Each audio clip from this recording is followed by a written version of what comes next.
नमस्कार साथियों, स्वागत है आपका मेरे यूट्यूब चैनल नर्सिंग स्कूल में। तो दोस्तों, कैसे हैं आप सभी लोग।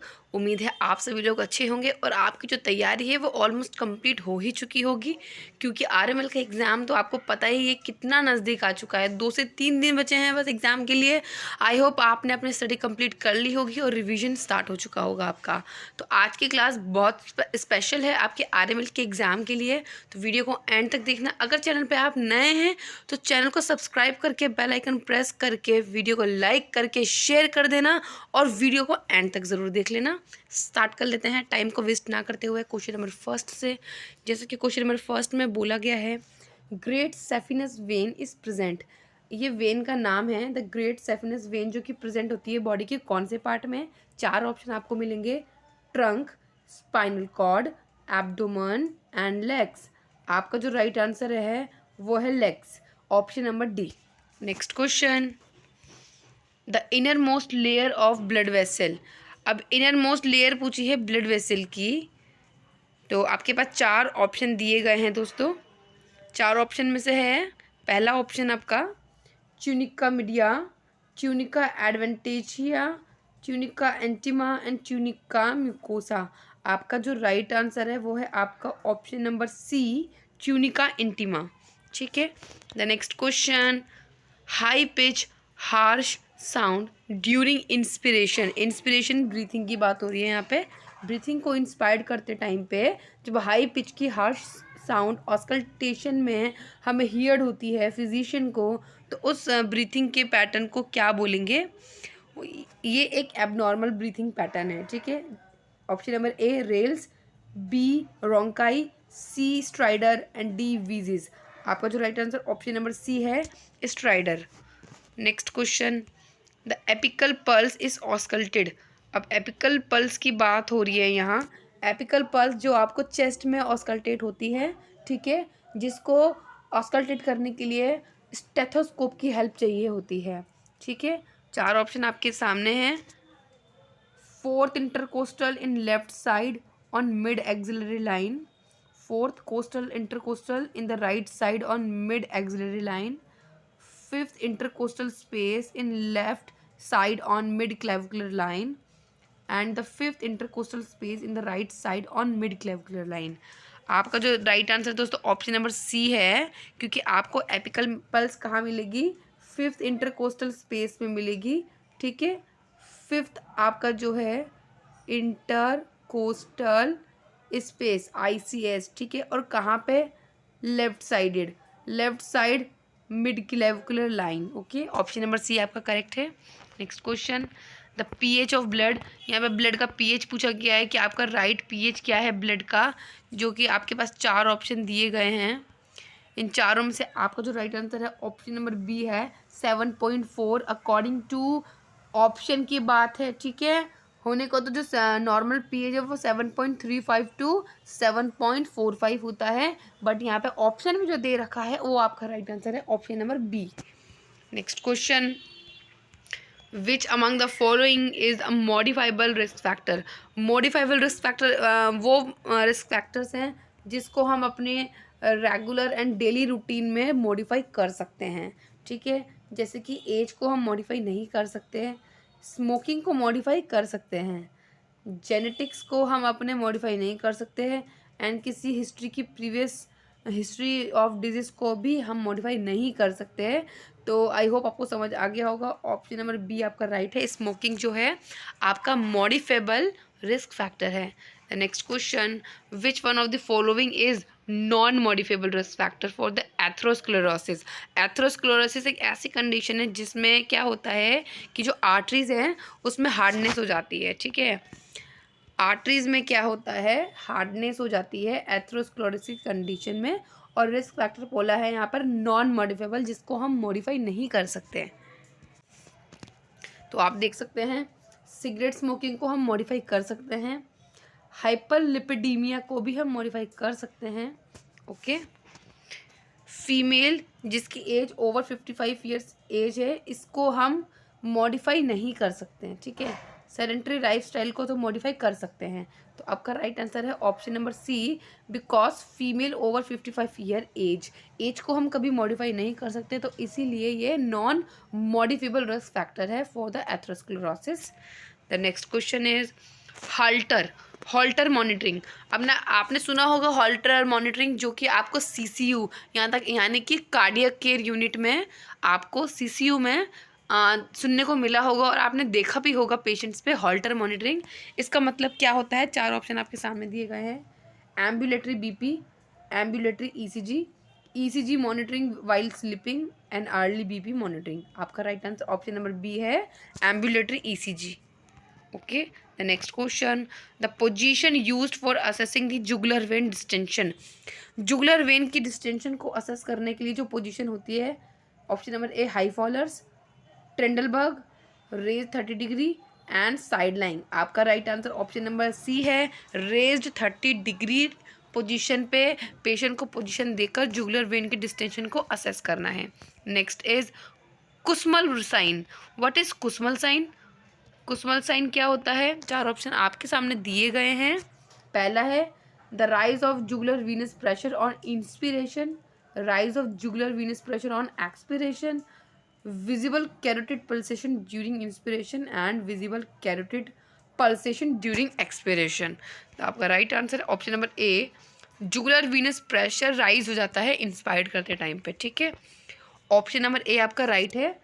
जब ब्रीथिंग इन लेते हैं, ब्रीथ इन करते हैं, इंस्पायर्ड करते हैं, तब जुगुलर वीनस प्रेशर राइज हो जाता है, उसको हम बोलते हैं कुस्मल साइन। आपका right answer option number A है। कुस्मल साइन जो है वो क्या कहलाता है? The sign of jugular venous pressure during inspiration and usually due to condition that limit the filling of right ventricle और राइट वेंट्रिकुलर डिस्फंक्शन। और यूजुअली ये कब देखने को मिलता है Kussmaul sign? In right ventricular dysfunction. Okay, the next question, the diagnostic study to assess the left ventricular dysfunction. अब यहाँ बोला है लेफ्ट वेंट्रिकुलर डिस्फंक्शन को असेस करने के लिए कौन सी डायग्नोस्टिक स्टडी की जाएगी? आपके पास 4 ऑप्शन है, angiogram, catheterization, ECG and echocardiography, जिसे इको भी बोलते हैं।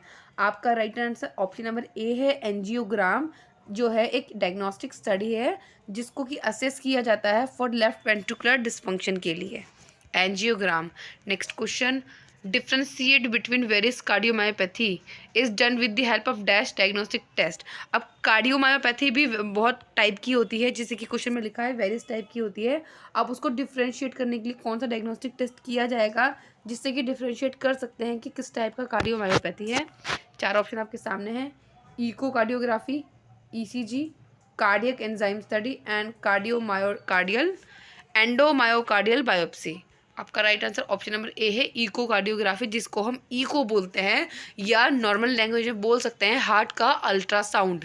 ठीक है, अल्ट्रासाउंड प्रोब जो होते हैं ना, उसको यूज़ किया जाता है इको करने के लिए। ठीक है, next question, the drug that is used for the stress test. अब स्ट्रेस टेस्ट के टाइम पे कौन सी ड्रग यूज़ की जाती है? 4 ऑप्शन आपके सामने हैं, एट्रोपिन, एड्रेनालिन, डोब्यूटामिन, थैलियम। आपका right answer option number C है, डोब्यूटामिन।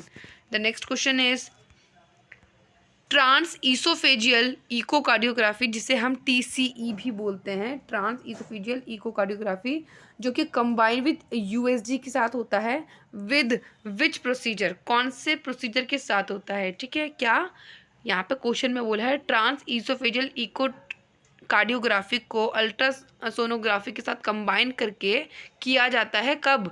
एंडोस्कोपी में। ठीक है, आपका right answer option number B है, endoscopy. Next question, the criteria for diagnosis of infective endocarditis.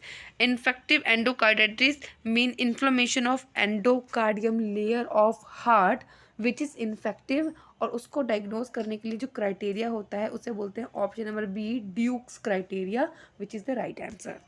Next question, the bobbing of head with each pulse can be seen in the patient with dash।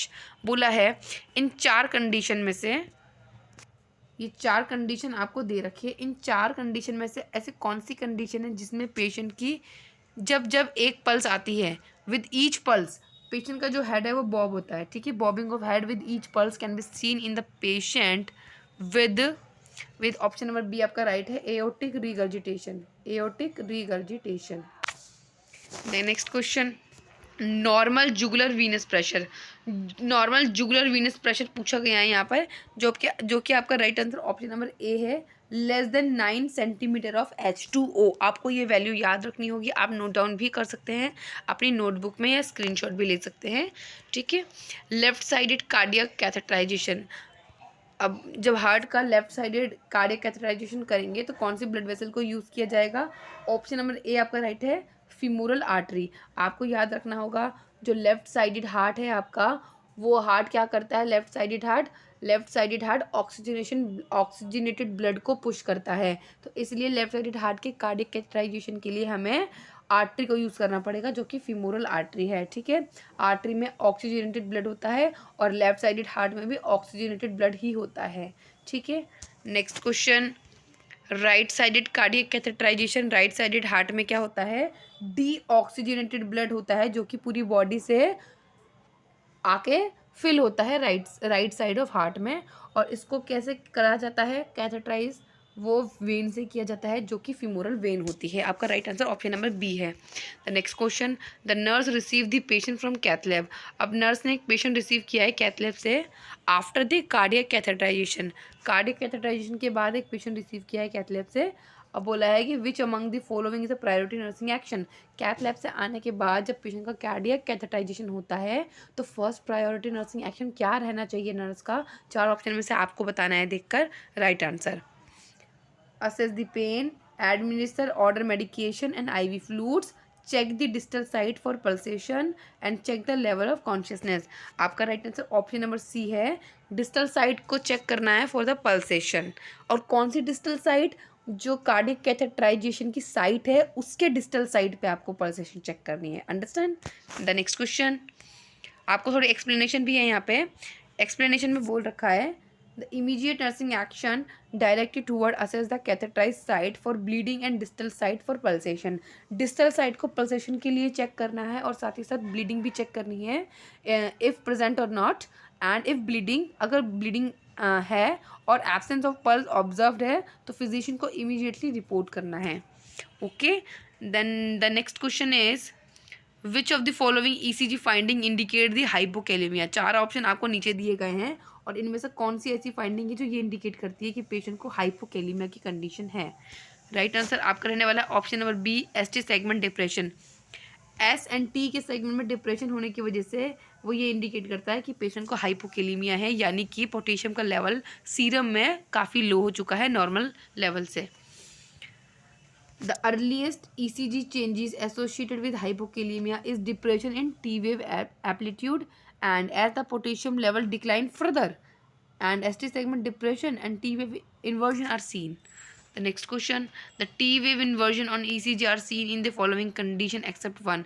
बोला गया है 4 option आपको नीचे दिए गए हैं और इन चारों में से कोई एक ऐसा ऑप्शन है जिसमें कि टी वेव का इन्वर्जन नहीं देखा जाता और बाकी के 3 ऑप्शन में टी वेव इन्वर्जन देखा जाता है।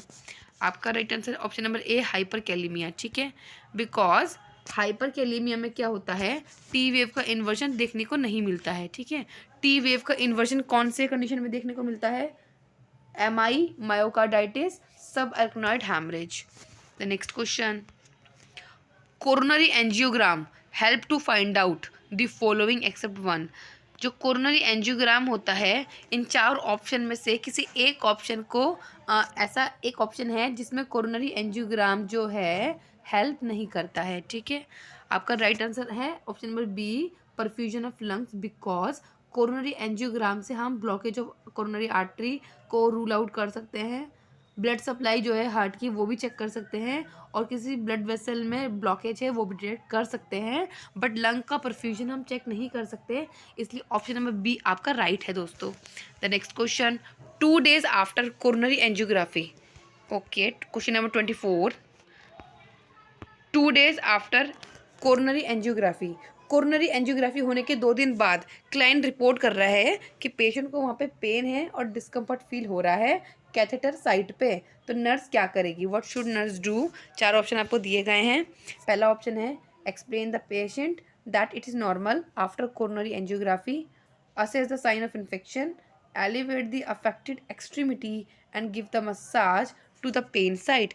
आपका राइट आंसर रहेगा option number B, assess the sign of infection, because वहाँ पेन है और डिस्कम्फर्ट है तो आपको साइन ऑफ इन्फेक्शन को असेस करना होगा। The next question, which among the following is the best diagnostic procedure for coronary atherosclerosis. Coronary atherosclerosis होने की कंडीशन में जो बेस्ट डायग्नोस्टिक टेस्ट होगा इस कंडीशन को रूल आउट करने के लिए वो क्या रहने वाला है, वो है आपका cardiac catheterisation. Option number B आपका राइट है। The next question, before coronary angiography, coronary angiography का प्रोसीजर करने से पहले पेशेंट का आईएनआर वैल्यू चेक किया जाता है और उसको लेवल पे होना चाहिए। जो आपका राइट आंसर क्या है, option number C, less than 1.5। आपका आईएनआर का जो लेवल है वो लेस देन 1.5 होना चाहिए, तभी आपका जो है कोरोनरी एंजियोग्राफी का प्रोसीजर आगे होगा। ठीक है। The next question, the risk factor for the hypertension. Hypertension के यहाँ पे रिस्क फैक्टर पूछे गए हैं, जैसे कि hyperlipidaemia, family history, cardiac vascular problem and all of the above. आपका राइट आंसर है all of the above, because in तीनों ही कंडीशन में जो है रिस्क फैक्टर है हाइपरटेंशन के लिए। The next question, an elderly increase the peripheral resistance and decrease the vascular elasticity that cause. यहाँ बोला है एल्डरली में क्या हुआ है, एल्डरली पेशेंट में जो पेरिफेरल रेजिस्टेंस है वो इंक्रीज हो गया है और वस्कुलर की इलास्टिसिटी डिक्रीज हो चुकी है, जिसकी वजह से पेशेंट को option number C increased BP की कंडीशन देखी जाएगी। द नेक्स्ट क्वेश्चन, आपको एक्सप्लेनेशन दे देते हैं। यहाँ बोला गया है द जो बीपी होता है वो एलिवेट होता है in the response to hardening and thickening of arteries and veins, and in addition the increased peripheral resistance result in increased systemic vascular resistance and which contribute to increased and elevated the blood pressure. The next question, postural hypertension। आप सभी को पता होगा postural hypertension जो कि defined होता है as a fall in systolic BP by dash and diastolic BP dash within 3 minutes of standing from supine और sitting position। कोई पेशेंट सिटिंग पोजीशन में है या सुपाइन पोजीशन में है, ठीक है। अगर वो सिटिंग पोजीशन स्टैंड कर रहा है या सुपाइन पोजीशन से स्टैंड कर रहा है तो 3 मिनट के अंदर में अगर पेशेंट का सिस्टोलिक बीपी कितना और डायस्टोलिक बीपी डैश कितना गिरेगा, जिससे कि ये डिफाइंड होगा कि पेशेंट को पोस्चरल हाइपरटेंशन है। आपका right answer option number A है 20 and 10। अगर सिस्टोलिक बीपी 20 गिरेगा और डायस्टोलिक 10 गिरेगा स्टैंड होने पे after the supine and sitting position, तो पेशेंट को डिफाइंड हो जाएगा कि पेशेंट को पोस्चरल हाइपरटेंशन है। ये बस एक सस्पेक्टेड है, आगे के और भी टेस्ट काफ़ी होते हैं इसमें, बट ये एक सस्पेक्शन है कि बोला जा सकता है कि पेशेंट को पोस्चरल हाइपरटेंशन की कंडीशन है। ओके।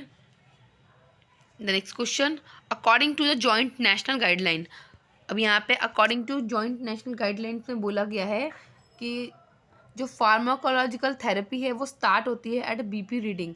कौन सी बीपी की रीडिंग में फार्माकोलॉजिकल थेरेपी को स्टार्ट किया जाता है फॉर बीपी, वो है ऑप्शन नंबर सी 140/90 से जब बीपी इंक्रीज हो जाता है तब उस कंडीशन में फार्माकोलॉजिकल मैनेजमेंट स्टार्ट किया जाता है फॉर द पेशेंट। तो आज की आरएमएल की जो बहुत स्पेशल क्लास थी आपके लिए वो कंप्लीट हो चुकी है दोस्तों। ऐसे ही चैनल पे बने रहना और अपनी तैयारी खूब अच्छे से करना। Best of luck for exam. तब तक के लिए goodbye and take care.